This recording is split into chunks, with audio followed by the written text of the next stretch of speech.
no happiness. A happy future belongs to those who are mindful of Him. 58. The pursuit of happiness is an essential part of our human nature.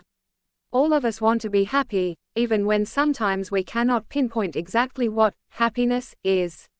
This is why if you were to ask the average person why they want to get a good job, they would probably reply, to earn enough to live comfortably. However, if you questioned them further and asked why they want to live comfortably, they would more than likely say, because I want to be happy. If you then ask them, why do you want to be happy? They would be stuck for an answer, because happiness is ultimately an end, not a means. It is the final destination, not necessarily the journey. We all want to be happy, and there is no reason why we want to be happy other than happiness itself. This is why we endlessly seek ways to help us achieve that final happy state.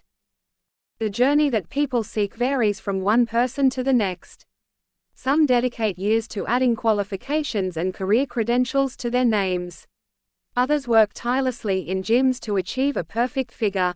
Those who desire the love of family often end up sacrificing their lives to the care of their spouse and children, while some party their weekends away with friends, seeking a release from the relentless cycle of work. The list is endless. It begs the question, what is true happiness? To help answer this question, imagine the following scenario. While reading this, you are sedated against your will. Suddenly you wake up and find yourself on a plane. You're in first class. The food is heavenly. The seat is a flatbed, designed for a luxurious, comfortable experience. The entertainment is limitless. The service is out of this world. You start to use all of the excellent facilities. Time starts to pass. Now think for a moment, and ask yourself the question, would I be happy? How could you be? You would need some questions answered first. Who sedated you? How did you get on the plane? What is the purpose of the journey? Where are you heading? If these questions remained unanswered, how could you be happy? Even if you started to enjoy all of the luxuries at your disposal, you would never achieve true happiness.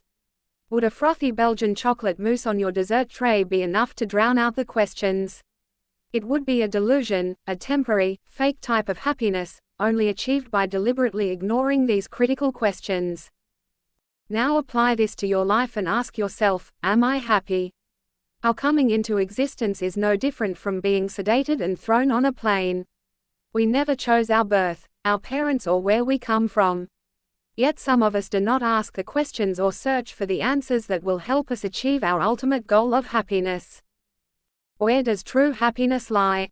Inevitably, if we reflect on the previous example, happiness really lies in answering key questions about our existence.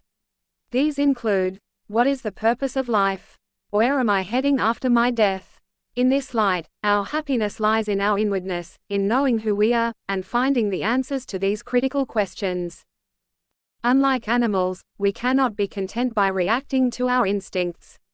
Obeying our hormones and mere physical needs will not answer these questions and bring happiness.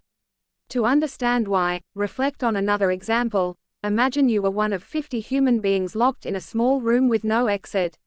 There are only 10 loaves of bread, and there is no more food for another 100 days. What do you all do? If you follow your animalistic instincts, there will be blood. But if you try to answer the question, how can we all survive? It is likely that you will, because you will devise ways to do so.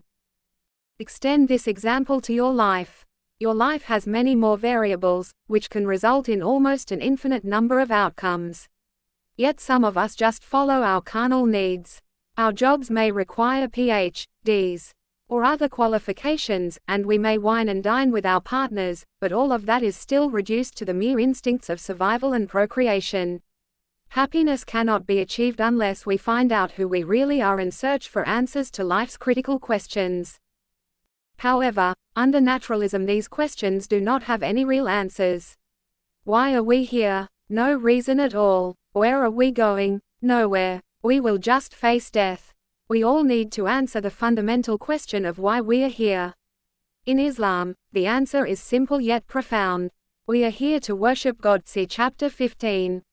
But worship in Islam is quite different from the common understanding of the word. Worship can be shown in every act that we do.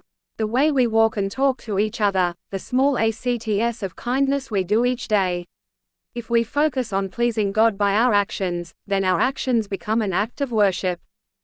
Worship is not merely limited to directing our acts of worship to God alone, like the spiritual acts of prayer and fasting. Worshipping God also means loving, obeying and knowing Him. Worshipping God is the ultimate purpose of our existence. It frees us from the slavery to others and society. God, in the Quran, presents us with a powerful example. God puts forward this illustration: can a man who has for his masters several partners at odds with each other be considered equal to a man devoted wholly to one master? All praise belongs to God, though most of them do not know. 59. Inevitably, if we do not worship God, we end up worshipping other gods.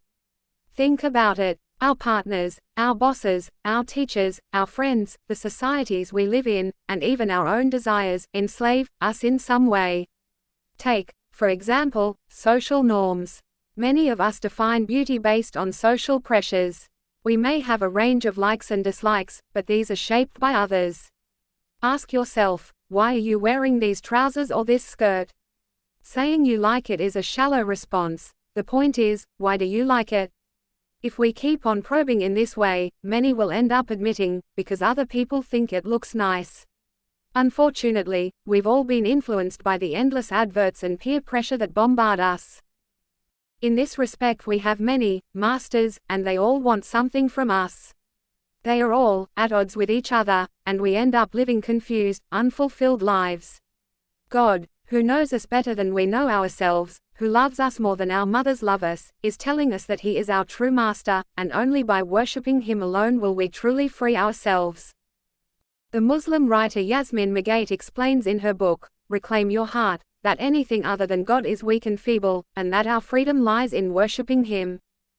Every time you run after, seek, or petition something weak or feeble, you too become weak or feeble. Even if you do reach that which you seek, it will never be enough. You will soon need to seek something else. You will never reach true contentment or satisfaction. That is why we live in a world of trade-ins and upgrades. Your phone, your car, your computer, your woman, your man, can always be traded in for a newer, better model. However, there is a freedom from that slavery. When the object upon which you place all your weight is unshaking, unbreakable, and unending, you cannot fall. 60. The next question is, where are we going? We have a choice, to embrace God's eternal, unbounded mercy, or to run away from it. Accepting His mercy, by responding to His message, and obeying, worshipping and loving Him will facilitate our eternal happiness in paradise. Rejecting and running away from God's mercy necessitates that we end up in a place devoid of His love, a place of unhappiness, hell. So we have a choice. Either we decide to embrace His mercy or try to escape from it. We have the free will to choose. Even though God wants good for us, He does not force us to make the right choices. The choices we make in this life will shape our lives after we die. And when that day comes, no soul will speak except by His permission, and some of them will be wretched and some happy. 61. There they will stay, a happy home and resting place. 62. Since our ultimate purpose is to worship God, we must establish our natural balance to find out who we really are. When we worship God, we free ourselves, and find ourselves. If we do not, we are forgetting what makes us human, see chapter 15. And be not like those who forgot God, so He made them forget themselves. 63. In summary, atheism cannot provide profound answers for our existence, and therefore real happiness can never be achieved. If someone argues that they are happy under atheism, I would argue it is a drunken type of happiness. They only sober up when they start thinking deeply about their own existence. Even if they have attempted to find the answers and have settled with not knowing, or being skeptical about the available responses, they will still not achieve ultimate happiness. Compare the person who knows why they exist and where they are going with the one who does not. Their conditions are not the same, even if they both claim to be happy. This chapter has clearly shown the logical implications of denying God. While atheists are emotionally justified in believing their lives have a sense of ultimate value, hope, happiness and purpose, the point is clear. Intellectually they are groundless. Even Richard Dawkins appreciates the logical implications of naturalism. He argues that under naturalism, everything is meaningless and based on pitiless indifference. On the contrary, if the universe were just electrons and selfish genes, meaningless tragedies like the crashing of this bus are exactly what we should expect, along with equally meaningless good fortune. Such a universe would be neither evil nor good in intention. It would manifest no intentions of any kind. In a universe of blind physical forces and genetic replication, some people are going to get hurt, other people are going to get lucky, and you won't find any rhyme or reason in it, nor any justice.